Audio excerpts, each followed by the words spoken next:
안녕하세요. 저는 30대 후반 여성입니다. 어제가 1월인 것 같은데 벌써 월말이고 설날까지 코앞인 것 같아요.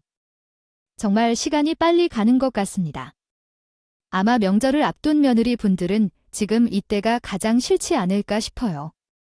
많지는 않겠지만 아직도 며느리를 보면 못 잡아먹어서 안달인 시어머니들이 있으니까요.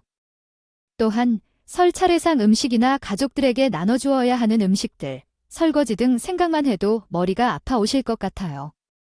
저는 설명절을 따로 보내지는 않지만 지독한 시어머니를 상대로 고생하며 보낸 적이 있어서 정말 어려운 시기를 겪었던 기억이 있습니다. 그래서 명절을 따로 보내지 않아도 현재 며느리 분들이 가지고 계신 마음을 이해할 수 있어요. 제가 힘들어 하시는 며느리 분들에게 따로 해드릴 건 없고 제 이야기를 듣고 스트레스라도 조금 풀리시라는 마음에 이렇게 사연을 보내게 됐습니다. 그럼 최대한 재밌게 설명해 보도록 해볼게요. 전 20대 시절에 한 차례 결혼을 했었어요. 그런데 전 남편과 결혼한 지 얼마 지나지 않아 아직 한창인 신혼 초부터 남편이 외도를 하고 있다는 걸 알게 됐죠. 나이가 어려서 그럴 수 있었는지 모르겠지만 전 남편의 외도를 알게 되자마자 남편과 한마디도 나누지 않은 채 이혼 소송을 했고요. 헤어지기로 결정했습니다. 평생 함께할 사람이라고 생각했는데 결혼을 하게 됐고 그 결혼이 배우자의 외도로 인해 실패로 돌아갔습니다. 그때 느꼈던 배신으로 인해 결코 다시는 결혼하지 않겠다는 결심을 했습니다. 그러던 중 한 남자를 만나 재습니다. 저는 물리치료사로 개인 병원에서 근무하고 있었고 그 남자는 치료를 받으러 온 환자였습니다. 물리치료는 한 번으로 마치는 경우가 드물기 때문에 여러 차례에 걸쳐 만나게 되었습니다. 하지만 서로를 알아가는 시간도 충분히 없었고 대화도 주로 통증 정도나 치료 과정에 대해 물어보는 것으로 끝나버리는 바람에 어떤 감정을 느낄 수도 없었습니다. 그런데 남자는 제게 어떤 느낌을 받았는지 모르겠어요. 치료를 받은 후에 제게 연락처를 물어보고 커피나 식사를 제안했습니다. 여러 사람을 대하는 직업을 가졌기 때문에 종종 이런 일이 있었지만 이번에도 그냥 무시했습니다. 보통 무시하면 상대방이 물러나는데 이 남자는 다르더라고요. 자기가 어떤 사람인지 알 수 있는 자료까지 제공하려고 했죠. 그래도 거절했습니다. 커피나 밥 정도는 같이 먹을 수 있었지만 괜히 괴롭히는 것 같았거든요. 그런데 남자는 정말 긴 시간 동안 자신의 마음을 집요하게 표현해 왔어요. 그러나 그 정도 되니 한번 만나도록 해주고 거절하는 게 더 빨라 보였죠. 그렇게 처음 식사를 하게 된 자리에서 남자는 이 기회를 놓치고 싶지 않았는지 만반의 준비를 한 것 같았어요. 정말 어떻게든 분위기를 높이려고 노력하고 세심하게 챙겨주면서 다음에도 만날 수 있는 자리를 만들려고 했죠. 그 모습을 보니 이제까지 스토커 취급이나 했던 제가 남자에게 미안했어요. 또한 같이 있는 시간 동안 재밌기도 했고요. 그래서 남자와 다시 한 번 더 만나기로 했습니다. 시간이 지나도 일편단심인 남자를 보며요. 마음이 가기 시작했습니다. 하지만 저 또한 과거를 가진 여자였기 때문에 궁금한 점이 있어도 물어보지 않았어요. 과거는 과거일 뿐 저와 현수 씨는 앞만 바라보아도 돼요. 그렇게 계속 만남을 가지고 있던 도중에 병원으로 누군가가 저를 찾아왔다고 했습니다. 치료실에 나가서 밖으로 나아갔더니 어떤 여성분이 저를 알아보셨어요. 저에게 치료를 받은 분인가 했지만 얼굴이 기억나지 않았죠. 그러나 그 여성분께서는 저에게 할 말이 있다며 잠시 밑으로 가자고 하셨어요. 무슨 일인지 궁금해서 따라 내려갔는데 고급 승용차로 저를 데리고 가시고 그 차량 안에 태워놓으셨습니다. 얼떨결에 앉았는데 이게 무슨 일인가 싶었어요. 옆으로 탄 여성분은 차 안으로 들어오자마자 대뜸 저에게 말씀하셨어요. 남자친구와 헤어져야 한다고. 그 여성분이 현수 씨의 어머님이셨던 거예요. 나 현수 엄마 되는 사람이에요. 긴 말할 거 없고 우리 현수랑 헤어져야 해요. 현수는 조금 있으면 잠깐 헤어졌던 내 며느리와 다시 재혼할 거예요. 그러니까 괜히 다른 사람의 애정관계에 끼어들어서 일을 복잡하게 만들지 말고 알아서 떨어져 나가줘요. 네, 혹시 현수 씨와 이혼했다는 걸 말씀하시는 건가요? 현수 씨가 그분과 다시 결혼한다고 하셨어요. 지금요. 잠깐 사이가 틀어져서 그렇지요. 둘이 얼마나 사이가 좋았는데요. 그리고 성경이 걔는 내가 원하 갚기는 아이라서 꼭 우리 현수랑 다시 이어질 거예요. 무슨 말인지 알겠죠? 무슨 말씀하시는지는 알겠습니다. 그런데 저도 현수 씨를 만나서 알아보고 난 후에 판단을 하겠습니다. 현수 씨도 어머님과 같은 마음이라면 말씀처럼 두 사람 사이에서 제가 나오는 게 맞죠? 그럼 전 근무 시간이 끝나면 병원에 들어가 보겠습니다. 정식으로 예의를 갖춰 인사 못 드린 점 죄송합니다. 조심히 들어가세요. 그때까지 남자친구와 아무런 문제 없이 사귀고 있었기 때문에 그 말을 믿지 않았습니다. 그리고 설령 사실이라고 해도 남자친구 입에서 들어야 하느니 말이었습니다. 남자친구에게 사실을 확인하기 위해 그날 저녁 만나게 됐고 어떻게 된 일인지 물어보게 됐습니다. 그러자 남자친구는 저에게 미안하다면서 말도 안 되는 말이라고 했어요. 절대 아니야. 세상에 여자가 그 사람밖에 남지 않았다고 해도 그런 일은 생기지 않아. 그 이야기는 어머니 혼자만의 생각인 거야. 원래도 그 사람을 엄청 좋아했거든. 워낙 그 사람이 입에 발린 소리를 잘하는 편인데 우리 어머니가 그런 말을 또 듣기 좋아해. 그래서 나 이혼할 때도 엄청 설득시키려고 했는데 설마 너한테 찾아가서 이런 말을 할 줄은 몰랐다. 정말 미안해. 근데 나 그 여자랑 다시 잘할 생각 절대 없어. 말도 안 되는 소리라고. 그러니까 우리 어머니가 무슨 말씀을 하시든 무시하고 우선은 다시는 이런 일이 생기지 않게 하겠지만 혹시나 또 생기면 그때는 그냥 못 들은 걸로 하고 나에게 연락해.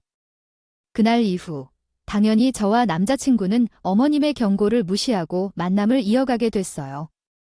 그런데 자신이 직접 찾아와 헤어지라고 했음에도 전혀 개의치 않고 만남을 이어가고 있으니 어머님 입장에서는 안 되겠다고 생각했나 봐요. 다시 제가 찾아오셨죠. 그리고 이번에도 다른 말 하시지 않고 남자친구와 헤어지라는 말씀만 하셨습니다. 아가씨, 왜 이렇게 사람 말을 못 알아듣지? 내가 우리 아들이랑 헤어지라고 했잖아. 다시 재혼할 거라고 제가 직접 현수 씨에게 물어봤는데요. 어머님이 생각하는 것과 정반대인 것을 듣게 되었습니다. 어머님이 얘기하신 대로 두 사람 사이에 교감이 있다면 그 사이에 간섭할 생각이 없어요. 근데 저와 현수 씨 사이에 억지로 끼어든다는 거라면 저도 쉬쉬하지 않을 거고요. 똑바로 해서 잘했네요. 근데 부모가 반대하는 연애의 결과가 좋을 거라고 생각해요. 아니면 어차피 이혼할 거면 저는 즐기려고 하는 거예요. 대충 말 섞어서 알아들을 거지만 나도 호락호락한 엄마는 아니에요. 내 아기 위해서는 무엇이든 할 수 있는 사람이라고 생각해요. 제가 헤어질 때까지 괴롭힐 건데 버틸 수 있을까요? 버티고 말고 할 게 있나요, 남자친구. 어머님께 무조건 잘 보이려고 열심히 해야죠. 앞으로는 종종 인사도 드리고 연락도 드리겠습니다. 제가 이혼을 겪지 않고 남자친구를 만났더라면 어머님께서 하시는 말씀에 큰 고민하지 않고 헤어졌을 겁니다. 하지만 저도 한 번의 아픔을 겪고 난 뒤 굳게 닫혔던 문을 겨우 여는 남자친구였기 때문에 이 정도 일로 놓치고 싶진 않았어요. 그래서 남자친구 어머님이 하시는 협박에도 눈 하나 깜짝 않고 대응했죠. 하지만 그 뒤로 어머님께서는 정말 별수작을 다 벌이며 저와 남자친구 사이를 갈라놓으려고 했습니다. 남자친구가 출장을 간 사이 휴대폰을 빼돌려 남자친구인 척 문자를 하는 것도 있었습니다. 저와 다투려다가 양쪽 집안의 경제적 차이를 비교하며 저에게 굴욕감을 주려고 노력하셨어요. 일부러 친구들을 병원으로 데리고 와서는 물리치료실에서 제 상처를 보기도 했습니다. 그게 전부는 아니었어요. 상상조차 못할 일들이 있었지만 견뎌내겠다고 일수달 동안 정말 많은 일이 있었어요. 결국 정신적으로 지친 제가 남자친구에게 화를 내고 헤어지자고 말하게 됐어요. 그러면서 현재까지 숨겨왔던 어머니와의 사연을 전부 남자친구에게 이야기했거든. 그러니까 헤어지자고 하는 이유가 정확히 뭔지요. 알아야 나도 고쳐보려고 노력하죠. 고쳐봤네요. 당신이 문제가 아니라면 어떻게 뭘 고쳐야 하죠? 당신 어머님을 어떻게 할 수 있나요? 내가 지금까지 당신 어머님께 얼마나 괴롭힘을 당했는지 알지 못해. 우리 어머니가 널 괴롭혔다고요? 예전에 너를 찾아온 일 말고도 왜 말을 안 했어? 내 어머니가 찾아오면 무시하고 나에게 말하라고 했잖아. 그래서 지금까지 무시했으니 이렇게 버텨온 거야. 그리고 당신에게 말했으면 좋아졌을 것 같아요. 하지만 그러면 다른 방법으로 날 괴롭힌 거 아니겠죠? 화내기 좋아졌는데 제가 겪은 일을 모두 말하게 됐는데 그 이야기를 들은 남자친구가 아무 말 없이 쟤를 데리고 가서 차에 태웠어요. 그리고 내리기도 전에 차를 출발시켰어요. 어디로 가라는 말에 대답이 없던 남자친구는 엄청 큰 주택으로 나를 데리고 갔어요. 거기는 그의 어머니의 댁이었죠. 주차장에서 내려 계단을 올라가서 연결된 통로로 거실로 들어갔는데 거기에 어머님이 앉아 계셨어요. 아들을 반기다가 옆에 나를 보고 표정이 싸늘해졌죠. 너 지금 뭐 하는 거니? 쟤를 왜 여기로 내려와? 너 지금 뭐 하는 거야? 어머니께서는 뭐 하시는 거예요? 제가 예언이 괴롭히지 말라고 했죠. 뭘 잘못했다고 괴롭히는데요? 뭐가 그렇게 마음에 안 드시는데요? 만나서 무슨 대화를 나눠보셨다고 막무가내로 사람을 괴롭히지 말아요. 원래 그렇게 잔인한 분이세요? 그렇게 못된 분이신가요? 현수야, 친정 좀 해. 그리고 너 지금 무슨 말 하는 거죠? 내가 그 사람을 왜 괴롭히고 있는 거예요? 옆에 괴롭힘을 당한 사람이 있는데 거짓말 할 거예요. 무슨 짓을 하셨는지 제 입으로 다 말해야 그제서야 인정할 거예요. 사람이 그렇게 화를 낼 수 있다는 걸 처음 봤어요.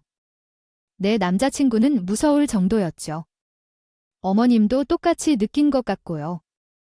화를 내고 있는 남자친구에게 겁을 많이 먹은 모습을 하고 있었어요. 그러자 저에게 도움을 요청하는 눈빛을 보냈습니다. 웃음으로 아들을 진정시키기 위해 도움을 달라는 거였어요. 무시할 수는 있었지만 남자친구와 헤어지는 것도 사실 싫었고요. 남자친구와 연애 이상의 관계도 생각하고 있어서 미래를 고려하지 않을 수 없었어요. 결국 제가 어머님의 눈빛을 잘 알아채고 남자친구에게 감정이 격하게 되어 어머님과 있었던 일을 과장해서 설명하는 일이 있었어요. 그렇게 해서 겨우 남자친구를 진정시킬 수 있었습니다. 제가 그렇게까지 도움을 줬는데 당연히 어머님은 더는 저를 괴롭히지 않을 거라고 생각했지만 그날 이후로도 이전보다는 덜 괴롭히고 방법이 달라졌을 뿐 남자친구와 헤어지라고 하시는 얘기는 똑같았습니다. 이전까지는 직접적으로 말씀하셨다면 이제는 미묘하게 돌려가며 헤어지라고 말씀하셨어요. 그런데 저도 그 즈음이 되자마자 오기가 생겼는데 그건 모든 남자친구들이 할 만하다고 들어요. 그래서 남자친구가 나를 이렇게 사랑하고 믿어주는데 반대하면 내가 바보라는 생각이 들었어요. 그래서 어머님은 방해 공작에도 끈질겨 남자친구와의 사랑을 계속하기로 결정했어요. 사랑하는 연인을 반대하면 그 사랑이 더 굳건해진다고 하잖아요. 우리 두 사람도 그랬어요. 어머님이 반대를 하셔도 상관없이 사랑을 키워왔기 때문에 우리 둘은 미래를 약속하는 관계가 되었어요. 당연히 어머님이 결혼을 엄격히 반대하셨지만 그건 상관없이 남자친구는 결혼을 강요하고 나는 믿을 만한 남편을 따르게 되었어요. 어머님의 승인이 없어도 우리는 결혼식을 가질 계획이었습니다. 그러자 어머님께서 결국 저희 두 사람의 결혼을 승낙하신다고 말씀하셨어요. 그런데 이제 허락해 주시는 마음으로 축하만 해주셨으면 좋겠었지만 끝까지 원활하게 진행되지 않았습니다. 남편의 회사에 지원을 해주셨었던 것을 이용해 협박을 하시는 걸 현순이가 말씀해 왔는데 어떤 식으로 결혼을 맡아야 할지 모르겠어요. 결혼은 그래도 허락해 주시지만 나도 몇 가지 조건을 걸어야 할 것 같습니다. 솔직히 상대방 집안에서 우리 집에 맞게 예단을 맞추어 오실 수 있느냐? 혼술은 결국에는 우리 집 쪽에서 다 하는 것과 다름이 없겠죠. 또 죄에 대한 부담도 거의 없으시고 그래서 우리 집에 3년간 입주하시고 사실 때의 조건으로 너희들 결혼을 허락한 마당에 너 어떠냐? 내가 많이 양보했지 뭐 꿈 말고 그렇게 하자. 어머니 그냥 허락만 해주시면 안 돼요? 예단 받고 싶으시면 저가 해드릴게요. 그리고 요즘 세상에 누가 며느리를 시댁에 들어오라고 하는가 하면 자주 만나고 자주 찾아오면 된다고요. 난 우리 집안 사람을 될 사람은 같이 살며 알아가야 한다고 생각해. 전에 성경도 그렇게 했잖니. 잘 지냈고. 얘도 좋은 애면 3년 동안 잘 지낼 거야. 그리고 너 예단을 우습게 본다고 파혼되는 집들이 많다. 또한 돈에서 나온 돈은 내 돈이든. 마찬가지지만 그 이야기가 왜 내 돈에 대한 대화로 바뀌었는지 알 수 없지만 너희가 내 조건을 거부한다면 다른 방법을 사용해서 너희 결혼을 막을 것이다. 이 회사를 창업할 때 내가 제공한 비용을 기억하고 있을걸? 틈틈이 지원해준 돈들도 포함해서 계산하고 바로 줘야 할 것이다. 내가 한 조건들을 이행하는 것이 어려우면 결정은 나에게 맡겨도 좋고 혹은 결혼을 조금 천천히 생각해보는 것도 괜찮을 거야. 말은 결혼을 승낙한다고 했지만 실제로는 결혼을 미루거나 포기하라는 의미였습니다. 어머님께 끝까지 대립했던 남편도 회사 자금을 협박으로 이용했기 때문에 이전보다는 상황이 더 나빠진 것 같아요. 그렇지만 제 입장에서는 시도해볼 만한 조건이었습니다. 물론 어려움이 많이 있었지만 말이죠. 3년이 되면 버티겠다고 생각했기 때문에 제가 나서서 하겠다고 말했어요. 어머님이 제가 나서서 시댁살이를 자청할 줄 몰랐는지 꽤나 당황한 모습이었죠. 그래서 자기가 한 말을 바꾸려고 했습니다. 그러니까 3년은 기본으로 보고 5년 정도는 있어야 되고 제 기준으로 봤을 때 집을 나가도 되겠다고 판단될 때 나가면 되는 거죠. 만약에 제 기준에 미치지 못하면 우리 현수랑 어머니 말씀을 바꾸지 마세요. 방금 전 분명히 3년이라고 말씀하셨잖아요. 계속 이렇게 나오시겠죠? 남편이 말을 바꾸는 걸 가지고 화를 계속 들이대지 마세요. 어머님은 결국 처음 말씀하신 대로 3년 뒤에 결혼을 승낙하셨습니다. 그 순간부터 저는 목표로 3년을 버티기로 결심해서 시모는 그와 반대로 3년 안에 저를 남편으로부터 떼어내어 나가게 만들기 위한 계획을 세웠던 것 같습니다.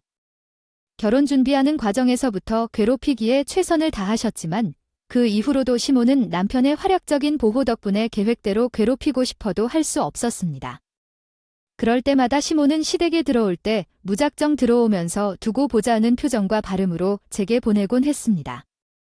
저에게 행복함과 설렘이 가득하기도 하면서 한편으로는 불안하기도 한 결혼식을 올리게 되었습니다. 그리고 신혼여행을 마치고 시댁에 돌아왔을 때 짐을 풀기 시작했어요. 시댁에 도착하자마자 긴장을 풀 수 없었는데 예상과는 다르게 시모는 따로 괴롭히지 않았어요.